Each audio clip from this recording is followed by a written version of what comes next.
Goeiedag, my name is Wildkard. Thank you for watching the Wildkard Rugby Show. Yes, you can tell I'm not really happy after this game for multiple different reasons. I would like to begin with a bit of kind of like an overall feeling about how these teams are bringing their B teams to the tour in summer when the games are played in our home, our background. I think it's just really disrespectful. Even if you are, obligated to your clubs, you should still bring your best team, because our fans have paid our hard-earned money to show up and watch you play, and you're just gonna bring a bunch of players that you don't really care about, that you're never gonna even potentially use in a test match, in a proper test match. It's just straight up very disrespectful. I think there needs to be a rule that you have to bring like 80% team that you play out of Six Nations or something. Otherwise, we have the right to just not play you. We have the right to not go to Italy at all. Because when we go to tour in winter, we bring our best players. And you sell out your stadiums, you make all your money, everybody's happy, your sponsors happy, you get more sponsorship pay. As a result, you get more TV rights. You get a bigger cut off the pay as well, off the gate, off the ticket sales. Because it's your home game. And when you come to the Southern Hemisphere and you bring these shitty fucking B teams, that players that no one even heard of, what's the point? And to be honest, this is not going to do you any well. You're playing the best team in the world, the reigning defending champions, and you're going to bring a bunch of B-grade players and just wing it. Same with France and New Zealand as well. I know they played a good game. They could have won if they brought their A team. It's as simple as that. It's disrespectful. I don't care if the top 14 have rules. You can change that rules. You can drop it down to 12 teams. It doesn't have to be 14 teams. You don't have to play every team 2 rounds for like a 35-week round, the game. It's just disrespectful. Because you don't care about the game outside of your own countries. Anyway, with that being said, this wasn't a very good Springbok performance, especially in the second half, when the reserves came onto the field. There was one point where I'm sure a lot of you Afrikaners, especially, will be very, very upset. There was a maul 22 meters out, and the Italians just ran through 22 meters for a maul try.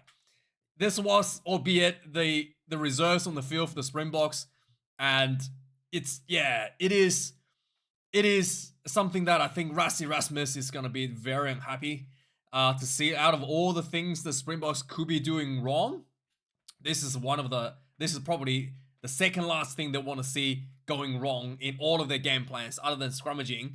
This will be the next thing they don't want to see going wrong, and this went wrong in the worst possible way.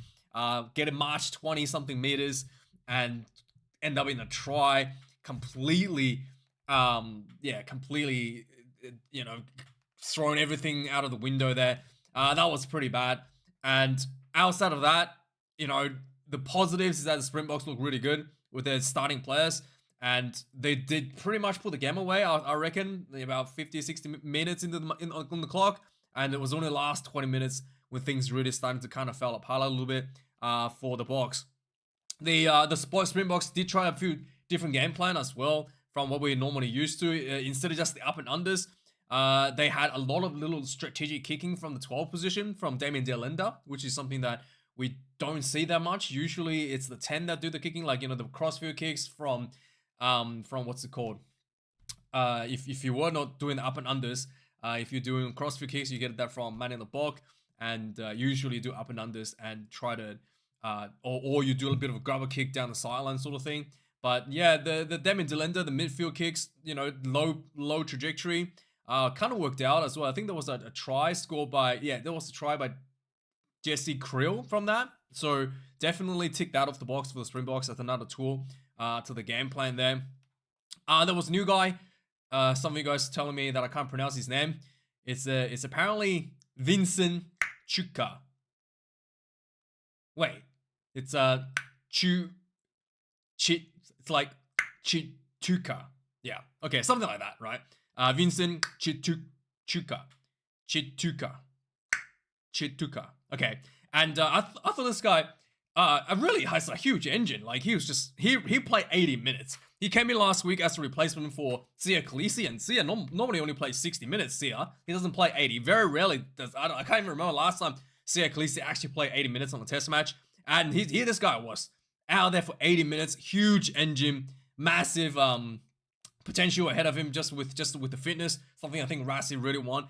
He does look a little bit out of place at times, and definitely needs to work on. Definitely takes some time. It's still very green. Definitely takes some time to get himself more gel into the setup of the team. But just the work rate, I think that Rassie is something that will be pretty happy to tick that off the box for him there. In terms of the overall game, I thought the Italians came out just looking like they were completely out for about 40 minutes. They were actually really, really good in the second half.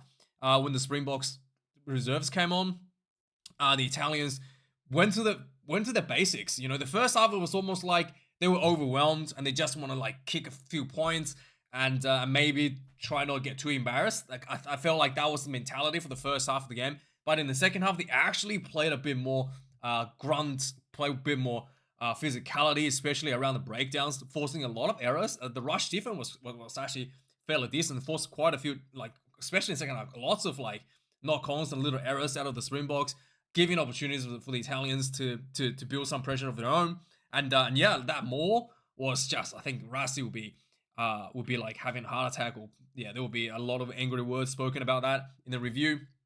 And overall, I think, like I said, if they had brought their A team, if they had, Gabisi, Pablo Gabisi, and all those guys here, this could have been a bit different game. This could have been a game that the Springboks might have been an upset over the world champions. And it's an opportunity. I think the Italians are going to thrown out of the window. And the problem, the other thing I want to just touch upon as well, the problem with bringing in a B team with the players that pretty much half of them knowing that they're never going to make the team into the A team unless there's a bunch of injuries, is the fact that the players out there, they're not really trying to win the game mentally. They just wanted to kind of like do their best. There's no okay, not mentally win the game. That's not right. Like they're not mentally if there's a when two teams go out on the field and they play each other, there is a mental pressure to win the game for both teams, right? Nobody wants to lose. But when you have a team that is like the B team with the players that are basically never going to make the 8 cut, the mentality of winning is no longer there, right? There's no pressure. If you lose, it's okay. You expected to lose. So there's no pressure to actually win the game. You just do your best and see what happens. So that pressure, once you take that pressure away, it's not really an actual simulation of your performance anyway. If you do well, it's like you don't really have the pressure. Then you know what I mean? It's a pressure that's the difference between someone that's like Tom Brady or someone that's like Tiger Woods. It's the pressure. That's the difference between him and the next best person. It's not the fact that, hey, in training we can hit a I don't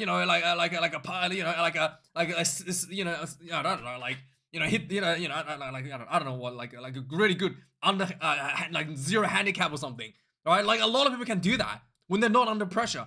But under pressure, when everybody's watching you, when you're expected to perform and deliver under that pressure, it's the difference between the best in the world and the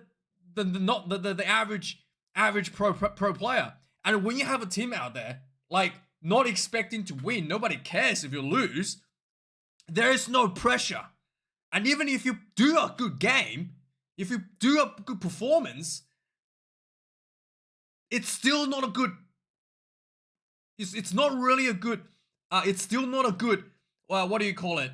Experience for the player, because you're not actually simulating the high pressure situation, right? That one throw You gotta get this one, otherwise you lose the game. Get the touchdown, otherwise lose the game. Something that only Tom Brady can deliver, right? That one hit, that one putt to make the birdie or whatever from Tiger Woods when everybody's watching you, right? And someone's probably like coughing in the crowd just to try to pull you off, and you still get that through to win the $1 million prize, or whatever. That's the difference. Everybody can get the birdie when nobody's watching and you're not expected to get it.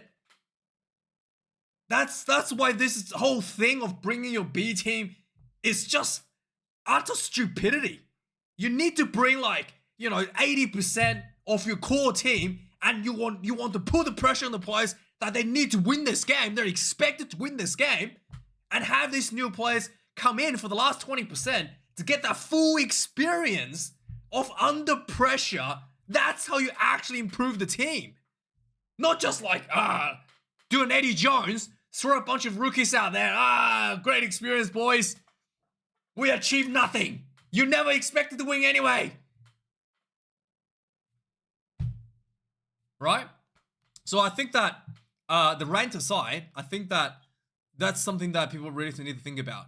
In addition to not just financially hurting everybody down south when you're not doing the right thing. So anyway, just one last thing. Faf de Klerk's hair just getting blonder and blonder for some reason. One more thing before we talk about the stats. It is confirmed.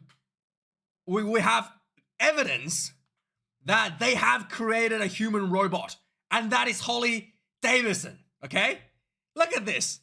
She gets kicked on the shin.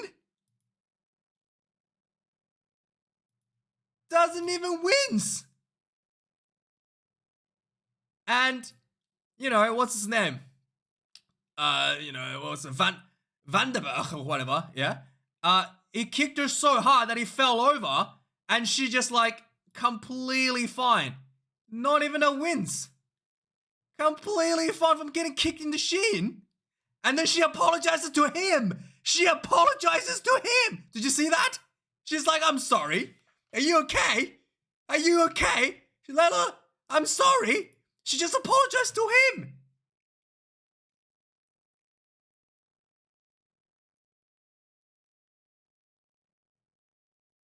Tesla human robot right there. 100%. 100%. 100%. Anyway, let's talk about the match stats of the game. 6 tries to 3 for the Springboks. There was 1 try at the end, scrapped off by the Italians. 6 conversions to 3. Pretty perfect goal kicking from Pollard tonight. For both teams actually. 156 carries to the 87 for the Italians. 4 line breaks out of 156 carries. Only 4 line breaks. 1 for the Italians. Turnovers, I don't know what these stats are. So 17 turnovers lost. How do you lose a turnover? I don't know. Anyway, I've talked about this in my previous videos. I actually don't understand these stats. I don't know. How? Like I said, how could you win 2 turnovers when the opposition lost 5? What happened to the other 3? How do you win 8 turnovers and then the opposition lost 17? How does that even work? How could you possibly lost 17 turnovers when the opposition only won 8? And anyway, I don't know the stats. Someone can explain that to me in the comments. Would be really appreciate. Territory, mostly to the Springboks. Dominant for the Springboks, even though it's 50-50 overall. Mostly inside. Anyway, possession again. Springboks more dominant, 48% inside the 22. Whoa, my god. And then the Italians only 30% inside the opposition 22. Scrums, 100% of the Springboks. That was just an absolute brutal execution of the scrummaging. Almost every time it's a penalty. The second half got a little bit better. It's late in the second, got a little bit better for the Italians, but it was just brutal execution by the Springboks as always. 12 scrums, the Italians only 80% completion rate out of that. 16 lineouts for the Springboks, 75% completion rate, a little bit low there. I think again, the Rassie will not be happy about the performance in terms of that completion rate for the lineouts. A for the Italians, an 88% completion rate, slightly higher, but much more fewer in terms of the total amounts. Moving on, we've got 156 carry for the Springboks and 398 run meters. 87 carries for the Italians, 216 run meters. So the Stallions actually put a decent effort in the second half in the run meters. You know, sometimes the team gets blown away too much. They just kind of like completely, you know, only like hundreds in terms of run meters when they get shut out too hard. 4 line breaks for the Springboks, so the Italians 1. Again, this is the exact same stat from before, but reversed. So 17. Anyway, moving on. The Springboks had pretty good overall discipline for most part of the game, especially. I think most of these penalties were given out at the end there as well. 6 penalties conceded.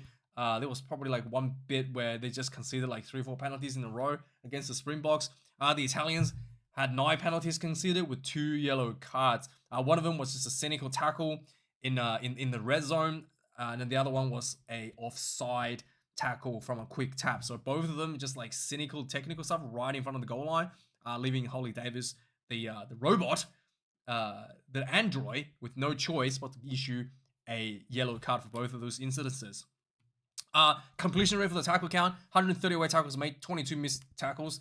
A little bit higher, I think, for the Springboks. You want it to be like in the as close to 10% around there as possible. Maybe a little bit higher there for the Springboks.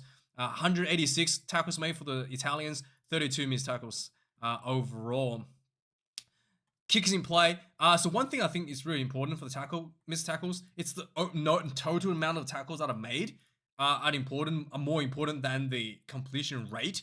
So sometimes you might have 250 tackles made and you missed like 40. It might look good on the completion rate, but missing 40 tackles is way worse than having a 22 missed tackle and then you only made 100 or something. Like, it's way worse. It's just like the raw number is actually more important than the completion percentage. Kicks in play: 21 for the Springboks, 30 for the Italians, one kick for every 8 passes and 1 kick for every 3 passes. Italians are much more prone to kicking. Anyway, that's the recap. Let's quickly go through the score summary. We've gone a bit too long for this video. So yeah, it took 10 minutes for the Springboks finally to get on the board. The Italian actually put a pretty good effort early on as well. It was a grabber kick from Damien D'Alenda, and then Jesse Crew followed through for the try. 7 points to 0. There was a yellow card, 22 minutes for playing the ball on the ground in the red zone, penalty against Italy. So then immediately the Springboks for a scrum. With the player missing, it was just the scrum just run over for the try, and Van der Berg, the number 9, just picked the ball up, put it down as the scrum walked over the line. 27 minutes of the game, the Italians started to capitulate a little bit. The kick of 3 points, being 14 points behind, but I guess it was okay because they did have a yellow card in the bin. 30 minutes in the game, Curdy Alensa got a nice little short ball on an angle. This was from the back of a line-out play. Basically, Malcolm Marks popped the ball to him, and he just ran through the 10 channel. Knight is just super fast. Some great, excellent footwork. 21 points to 3 for the Springboks. So after this, 36 minutes in the game, again, there was a scrum in front of the goal line for the Springboks, and Van der Berg got the ball. He did a dummy pass to Cheslin Kobe, who was pretending to run into a gap, and then he just ran through himself for the try. 28 points to 3 half-time. So just after half-time, Vincent Chizuka had a opportunity. Look, he scored, but leading into it, there was an obstruction when Demi Willemse, the greatest Springbok in the history of the Springboks, ran through like 10 people. He stepped like the entire team, only for one of the line break resulted by a block from the Salah man, Unks Nche, and no try. So Chizuka had his try disallowed. 46 minutes of the game, the Springboks had given away their first try in the game. What do you call it? The Italians got really close to try line. Malcolm Marks looks like he tried to jackal the ball, and then he kind of let the ball go. And then as he lets the ball go, the opposition picked the ball up, ran over for the try. 35 points to 10. There was another try scored a few minutes later. Looked like it had been scored. The Italian player ran into the corner, and then Curdy Alensa swept across, tackled him, got his foot in touch before the ball was grounded. So second a really beautiful try was disallowed, and it was some really nicely worked overlap there as well. 62 minutes, Demian de Linde came off, and Demian Willemse at 12. There was a penalty for the Italians, 22 meters out. They had a more march straight through, 22 meters for the try. 35 points to 17. 68 minutes to the game. There was a ruck in front of the Springboks' own try line. The ball just looked like it was kicked out, but Holly Davison said it was racked backwards and then hit someone's foot and then bounced out. And then anyway, the ball came out.